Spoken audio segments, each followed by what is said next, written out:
कई निजी कंपनियां भी एआई के माध्यम से हैंडलूम उत्पाद और सस्टेनेबल फैशन को बढ़ावा दे रही है। Kosha AI, handloom India, D junk, Novatex, Brahmaputra fables, ऐसे कितने ही स्टार्टअप भी हैंडलूम उत्पादों को लोकप्रिय बनाने में जुटे हैं। मुझे ये देखकर भी अच्छा लगा कि बहुत से लोग अपने यहाँ के ऐसे लोकल प्रोडक्ट्स को पॉपुलर बनाने में जुटे हैं। आप भी अपने लोकल प्रोडक्ट्स को #myproductmypride के नाम से सोशल मीडिया पर अपलोड करें। आपका ये छोटा सा प्रयास अनेकों लोगों की जिंदगी बदल देगा। साथियों, हैंडलूम के साथ साथ मैं खादी की बात भी करना चाहूंगा।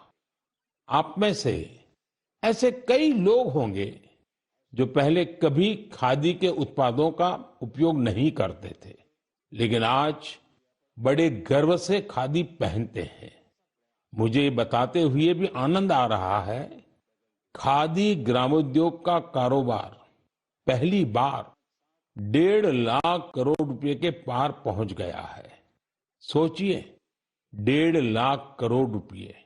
और जानते हैं खादी की बिक्री कितनी बढ़ी है? 400%। खादी की, हैंडलूम की ये बढ़ती हुई बिक्री बड़ी संख्या में रोजगार के नए अवसर भी बना रही है। इस इंडस्ट्री से सबसे ज्यादा महिलाएं जुड़ी हैं, तो सबसे ज्यादा फायदा भी उन्हीं को हो रहा है। मेरा तो आपसे फिर एक आग्रह है, आपके पास भांति भांति के वस्त्र होंगे और आपने अब तक खादी के वस्त्र नहीं खरीदे, तो इस साल से शुरू कर लें। अगस्त का महीना आ ही गया है। ये आजादी मिलने का महीना है, क्रांति का महीना है। इससे बढ़िया अवसर और क्या होगा खादी खरीदने के लिए।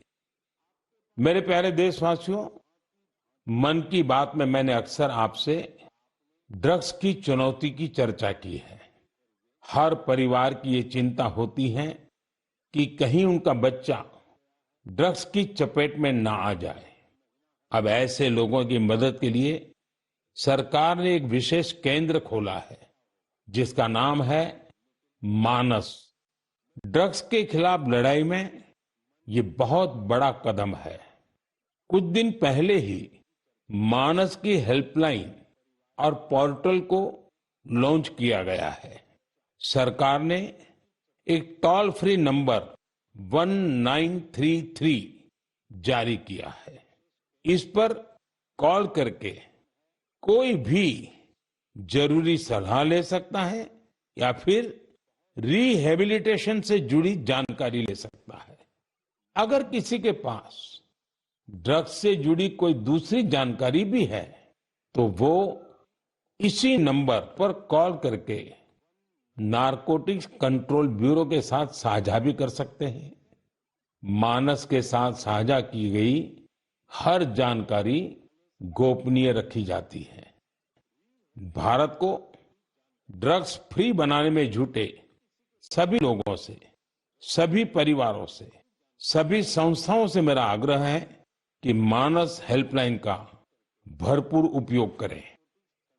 मेरे प्यारे देशवासियों, कल दुनिया भर में टाइगर डे मनाया जाएगा। भारत में तो टाइगर्स, बाघ हमारी संस्कृति का अभिन्न हिस्सा रहा है। हम सब बाघों से जुड़े किस्से कहानियां सुनते हुए ही बड़े हुए हैं। जंगल के आसपास के गांव में तो हर किसी को पता होता है कि बाघ के साथ तालमेल बिठाकर कैसे रहना है। हमारे देश में ऐसे कई गांव हैं जहां इंसान और बाघ के बीच कभी टकराव की स्थिति नहीं आती, लेकिन जहां ऐसी स्थिति आती है, वहां भी बाघों के संरक्षण के लिए अभूतपूर्व प्रयास हो रहे हैं। जन भागीदारी का ऐसा ही एक प्रयास है कुल्हाड़ी बंद पंचायत। राजस्थान के रणथंभौर से शुरू हुआ कुल्हाड़ी बंद पंचायत अभियान बहुत दिलचस्प है। स्थानीय समुदायों ने स्वयं इस बात की शपथ ली है कि जंगल में कुल्हाड़ी के साथ नहीं जाएंगे और पेड़ नहीं काटेंगे। इस एक फैसले से यहाँ के जंगल एक बार फिर से हरे भरे हो रहे हैं और बाघों के लिए बेहतर वातावरण तैयार हो रहा है। साथियों, महाराष्ट्र का ताडोबा अंधारी टाइगर रिजर्व बाघों के प्रमुख बसेरों में से एक है। यहाँ के स्थानीय समुदायों, विशेषकर गोंड और माना जनजाति के हमारे भाई बहनों ने इको टूरिज्म की ओर तेजी से कदम बढ़ाए हैं। उन्होंने जंगल पर अपनी निर्भरता को कम किया है ताकि यहाँ बाघों की गतिविधियां बढ़ सकें। आपको आंध्र प्रदेश में नल्ला मलाई की पहाड़ियों पर रहने वाले चेंचू जनजाति के प्रयास भी हैरान कर देंगे। उन्होंने टाइगर ट्रैकर्स के तौर पर जंगल में वन्य जीवों के मूवमेंट की हर जानकारी जमा की। इसके साथ ही वे क्षेत्र में अवैध गतिविधियों की निगरानी भी करते रहे हैं। इसी तरह उत्तर प्रदेश के पीलीभीत में चल रहा बाघ मित्र कार्यक्रम भी बहुत चर्चा में है। इसके तहत स्थानीय लोगों को बाघ मित्र के रूप में काम करने की ट्रेनिंग दी जाती है। ये बाघ मित्र इस बात का पूरा ध्यान रखते हैं कि बाघों और इंसानों के बीच टकराव की स्थिति न बने। देश के अलग अलग हिस्सों में इस तरह के कई प्रयास जारी हैं। मैंने यहां कुछ ही प्रयासों की चर्चा की है, लेकिन मुझे खुशी है कि जन भागीदारी बाघों के संरक्षण में बहुत काम आ रही है। ऐसे प्रयासों की वजह से ही भारत में बाघों की आबादी हर साल बढ़ रही है। आपको ये जानकर खुशी और गर्व का अनुभव होगा कि दुनिया भर में जितने बाघ हैं, उनमें से 70% बाघ हमारे देश में है।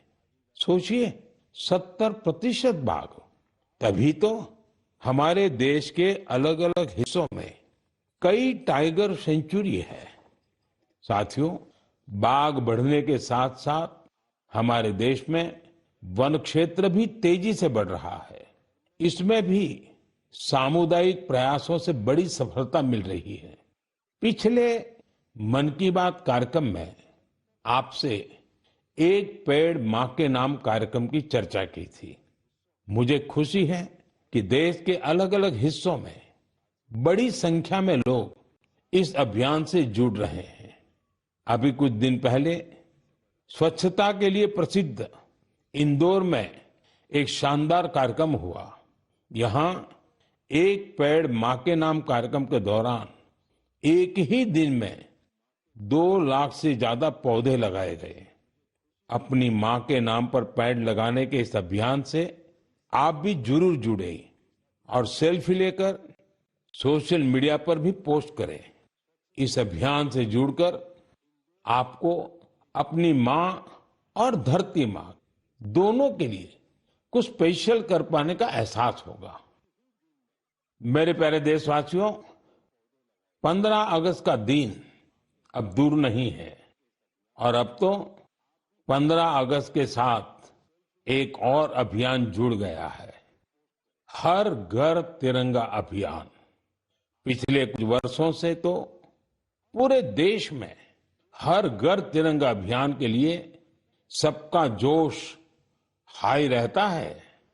गरीब हो, अमीर हो, छोटा घर हो, बड़ा घर हो, हर कोई तिरंगा लहराकर गर्व का अनुभव करता है।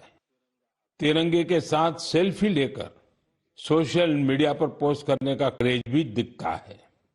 आपने गौर किया होगा, जब कॉलोनी या सोसाइटी के एक एक घर पर तिरंगा लहराता है तो देखते ही देखते दूसरे घरों पर भी तिरंगा दिखने लगता है।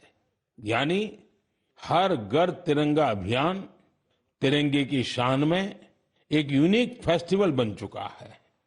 इसे लेकर अब तो तरह तरह के इनोवेशन भी होने लगे हैं।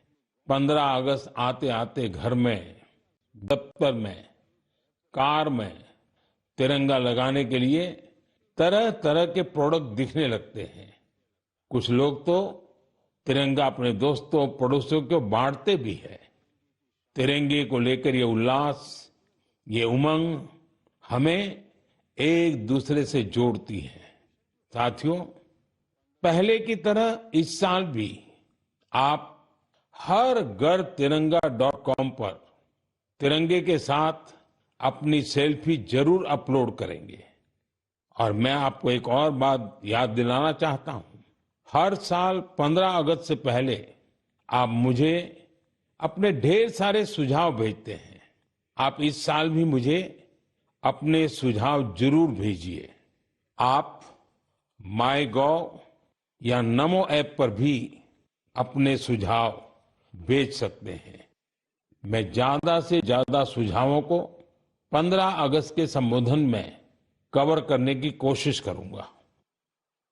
मेरे प्यारे देशवासियों, मन की बात के इस एपिसोड में आपसे जुड़कर बहुत अच्छा लगा। अगली बार फिर मिलेंगे देश की नई उपलब्धियों के साथ, जन भागीदारी के नए प्रयासों के साथ। आप मन की बात के लिए अपने सुझाव जरूर भेजते रहें। आने वाले समय में अनेक पर्व भी आ रहे हैं। आपको सभी पर्वों की ढेर सारी शुभकामनाएं। आप अपने परिवार के साथ मिलकर त्योहारों का आनंद उठाएं। देश के लिए कुछ न कुछ नया करने की ऊर्जा निरंतर बनाए रखें। बहुत बहुत धन्यवाद। नमस्कार।